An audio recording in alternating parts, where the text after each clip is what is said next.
You listen to Fight Night on talkSPORT. I'm Adam Castro, Gareth Davies alongside me. Conor Benn is with us very kindly for the first hour of the show. And if you've only just tuned in, this is what he said so far, all right? He says he's going to sign up to the clean boxing programme. Hold your horses, don't worry about it. Stop nagging him about it. He'll sign up. It'll be done in 2 weeks. He'll be back in the WBC rankings. Everything will be tickety-boo. He's also said that Mikey Garcia, Keith Thurman, Amir Khan, Kell Brook and your Dennis Ugas are all on the hit list this year. At least 3 of those 6, I think I named there, are going to get it at some point, fingers crossed, if you had your own way. Oh, most definitely. But at the end of the day, I'll leave that down to my team to sort out, and if they don't want to fight, if it makes money, it makes sense. So... Now, listen, as Gareth, I don't know whether you said this on the radio or you said this off air, actually, but you are obviously one of our shining lights as in Britain, right? I think he is, outside the heavyweights, he is the box office star, but I still want to know what he's learned about life in the last 5 years. Listen, stop getting deep. I will get deep, and we're not doing this now. This is another hour of This is we'll do a separate podcast. Get deep with Conor. Right, now listen. As I said, I personally think that we're in a good position at the moment, British boxing. What's your take on it? You're on the inside of it. I'm sitting quite comfortable. I'm sitting amongst it. What do you think of the scene as a whole, British boxing at the moment? Like the heavyweights? As the heavyweights, I think the heavyweights is one of the best divisions at the minute in British boxing. Frustrating, though. Very, very frustrating for British boxing. Again, it's just like, first off, when's Dylan White going to get his shot? I just can't believe this. I don't think he is going to get his shot. I just can't believe it. We're going to talk about it later. Well, I don't think he is. It's just so jarring. Like, how is he still not fought for the world title? Well, he should have taken the fight with Anthony Joshua near the opportunity, in my view. Yeah, but you can't say that because that's past tense. But I'm saying that. No, I know, but still, we should have had the opportunity to fight. He probably didn't have the right conditions. They weren't paying him enough money, but I just think he should take the 80-20 split now. Just take the opportunity. But I think that's sore. He's waited for how long for that chance? Say if you're a fighter, and I know, people go, but money shouldn't be the main objective. Well, listen, he's at later end of his career. Yeah. And he's waited however long, missed out on however many opportunities to then go, 80-20 split. Would the division be what it is without the 3 fights between Fury and Wilder, though? And he missed out because of that. I'll make you right. Oh, come on, tell me about what life in the last 5 years. Listen, Gareth, you know how deep I can get, because we just spoke about it off the mic. You know how deep I could get. And I brought me tissues with me. All right. I love it when you cry. Every time I interview you mate. cry. No. But we're not doing this today. We're not doing tears tonight. Okay, all right. Sorry. Back to Adam then. Adam, take over. Please. No, I was just talking about the British boxing scene. Yeah, we're talking about me crying. That escalated very quickly. and where Conor sees everything. We were just talking about heavyweights there. You said that the heavyweights in a good position, but a frustrating position for fans. Obviously, we ain't got the belts, which is very well. Sorry. Obviously, we have Fury, but I mean, in terms of all the other belts, obviously you got AJ Usyk. Well, I don't even know if that's happening or not. No, neither do we. No one does. Where's Fury at amongst all that? Fury Usyk. Where's Fury White saying what's even happening with Wilder? Number one. I'm going to give you a hypothetical now, right? Something that's just come into my head, right? Okay. So if I'm putting you on the spot, tell me, and you don't want to answer the question, don't answer it.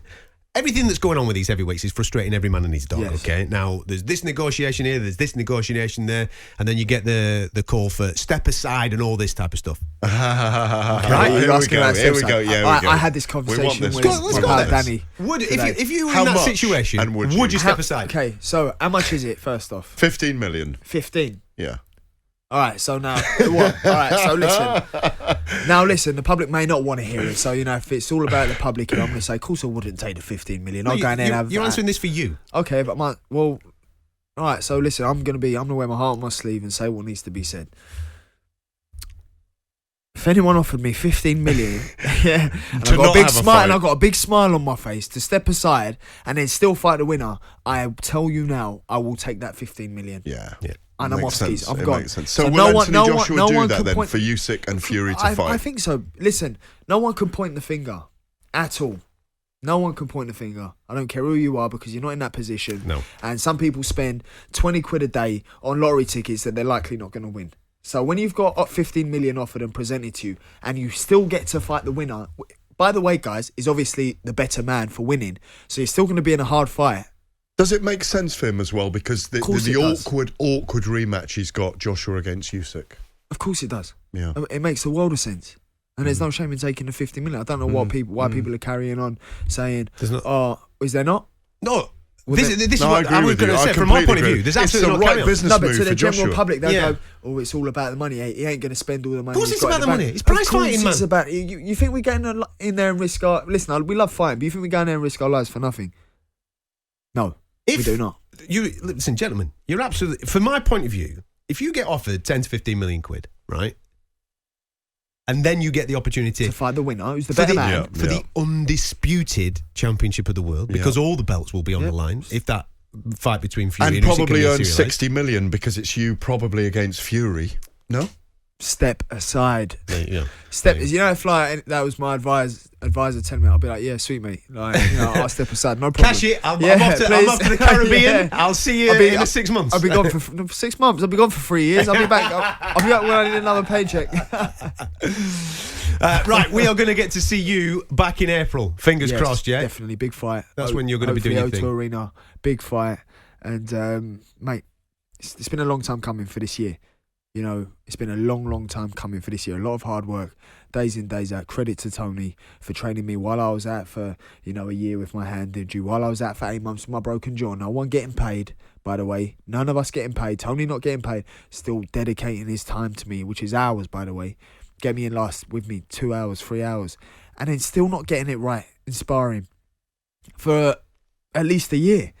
So, I rate Tony, and I am the fighter I am because of him, and I owe my career to him, and I won't be where I am without him, 1,000,000%. So what makes a good coach is him knowing what makes his fighter tick, how he operates, how does he work, how does he learn quickly, and he knows all of it, and he has a way of getting the best out of his fighters. And, the proof's in the pudding. Again, Trust. I say that. That's it. And anybody that gets the opportunity to watch Conor speak about Tony, you can just see his face light up. Yep. And that tells you all that we need to know about the relationship that they've got. And long may that continue, especially throughout the course of this year, which could be a huge year. If everything falls into place, mate, we will be fighting for world titles come the back end of the year. Fingers crossed there. Lovely hour. Listen, thank you, mate. Thank you so very much for giving guys. up a bit of time and coming to join us. Absolutely. Yeah. And for those that want to know about social media pictures, Gareth and Conor have swapped jackets this evening. So Gareth's now looking like a trendy young whippersnapper. That's what we like to say.